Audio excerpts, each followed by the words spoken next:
What's up, guys? How's everybody doing? Welcome back to the channel. Welcome back to a big time unboxing. We have got 10, count them 10, MOTU figures from New Eternia Masterverse. You know the drill. Got back into this collection recently. I'm actually going to include Trapjaw in this little unboxing as well. I know we did a review on him, but he counts. So we got 10 of them. So the question for this video is, who out of these 10 figures is going to be in my top 3? So let's get to it. Let's go over to the review table. Let's unbox them all. I'll give you a look at every single one of them, and I'll let you know who is the top 3 Masterverse figures from this brand new collection that I got myself back into. Let's do it. All right, guys, there we go. All out of the package. It's about 45 minutes later. Mattel, please stop rubber banding these guys. It's so good.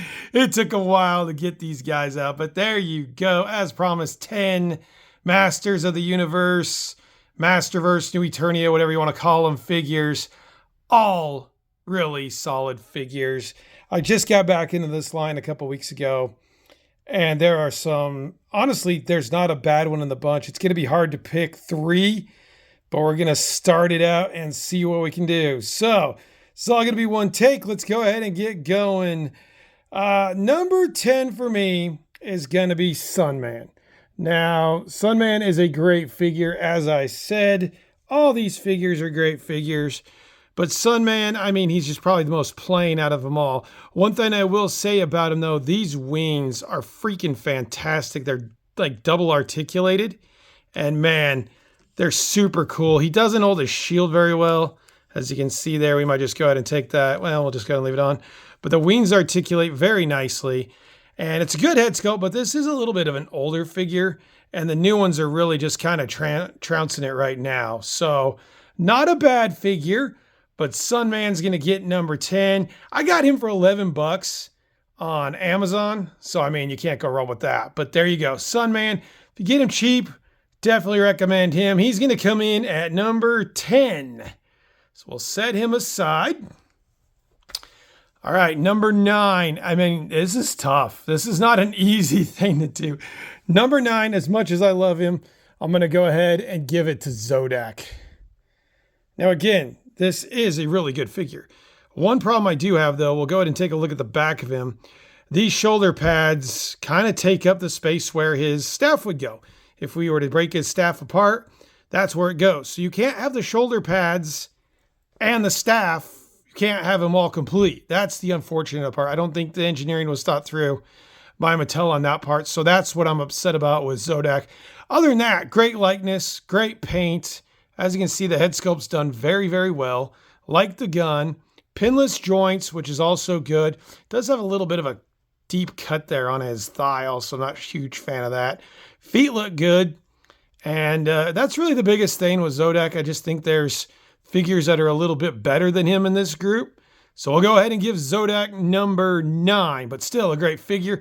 Got him for 19 bucks on Amazon. So he's still out there if you guys want to get him. So we'll set him aside now. All right, number 8. We are going to go ahead and give it to Manny Faces. Now, this is tough. Oh, man, if there wasn't so many good figures here, Manny Faces would probably be top 4 or 5. One thing I love about Manny Faces is the engineering.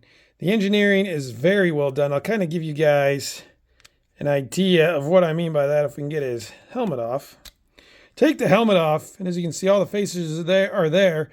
And you can just basically remove the faceplates. So it's done really well. Another cool part is inside his gun will actually go on the top of his head so you can rotate the head a little better. So really cool engineering things with Manny Faces. I like that he comes with 6 separate faces. That's really cool. Especially like the skeleton and well, it looks like Sinestro kind of, honestly. But the paint's good also. The gun's a little goofy for me. It looks kind of like a super soaker, a Nerf gun that you would kind of get at the store for your kid for Christmas. But the rest, pretty good. I also don't like it that he has Mattel all over his ass. Look at that. All the legalese are right on his butt. I don't understand that. But overall, I mean, it's still a solid figure, and I still recommend him. Again, gonna set you back around 20 bucks. He was actually one that was found at Ross for $4. I never found him, but I know a lot of my buddies did.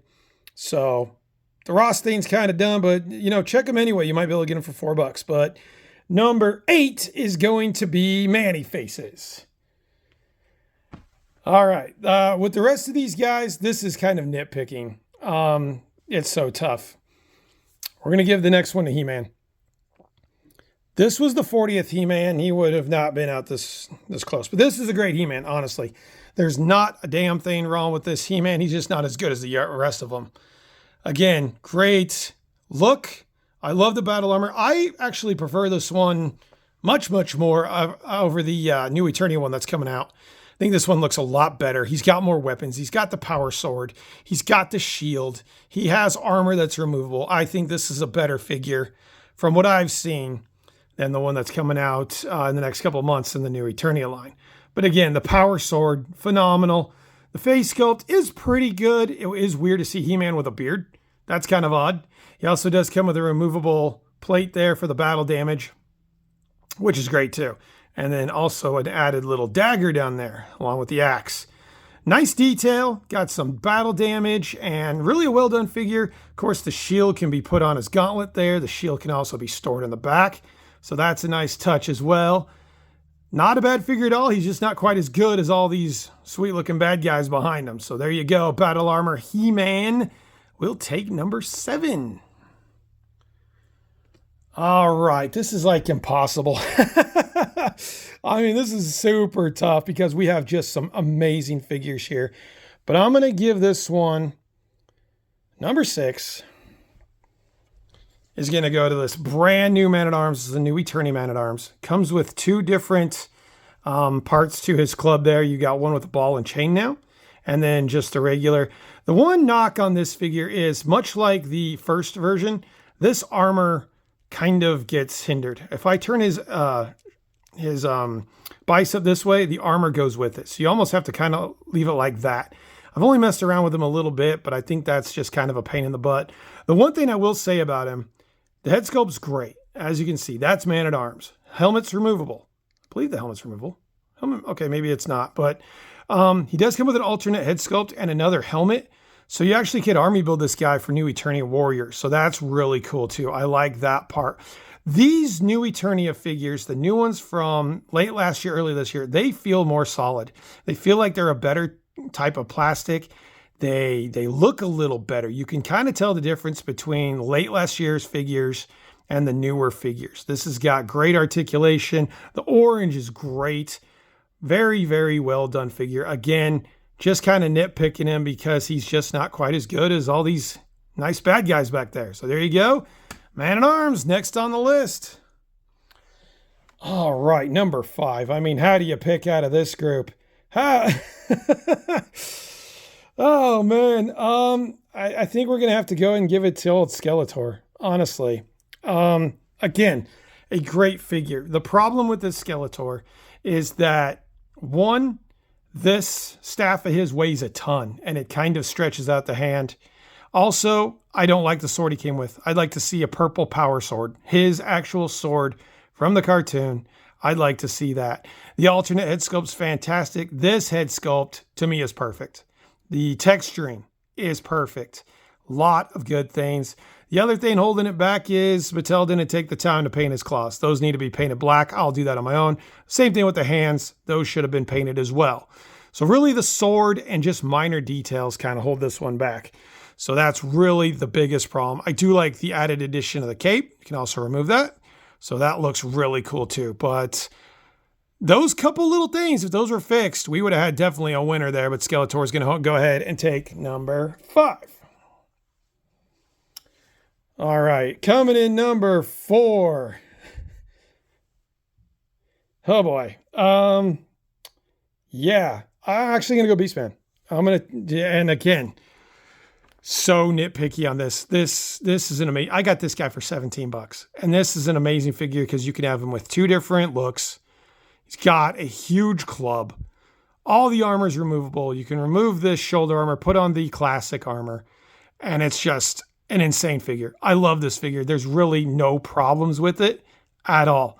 He's just not quite as good as the other three. That's really the only issue. But if you can get it for 17 bucks, go get this figure. This figure's absolutely phenomenal. The orange is done well. I will say the one real knock on it, this part's brown, the rest of his fur is orange. So I'm not sure what happened there, Mattel, but that's really kind of what's holding him up from being in the top three. So there you go.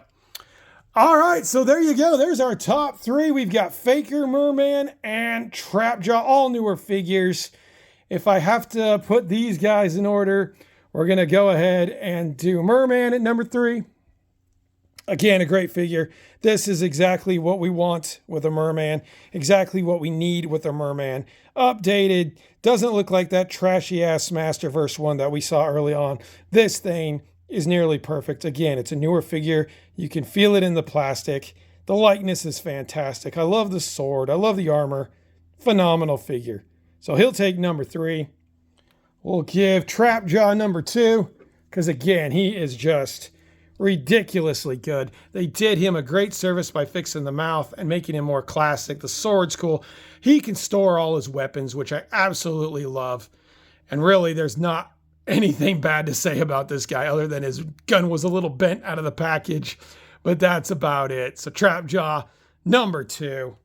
Easy one there. And then Faker. Faker. The reason Faker is so good, look at that face sculpt. Look at the sword. The sword looks like it was put together like a robotic sword. Done so well. The axe. Look at the axe. Looks phenomenal. This is off the 40th HeMan body, and that's really, to me, the best body that I've seen. If 40th HeMan was here, he'd have been 1A or 1B, and this guy be 1A.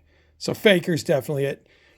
I mean, just an amazing figure. Fantastic. I have absolutely no complaints whatsoever about Faker.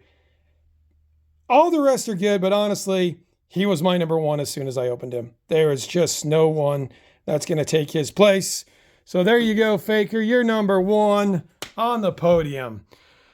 All right, I'll come back with some closing thoughts, guys.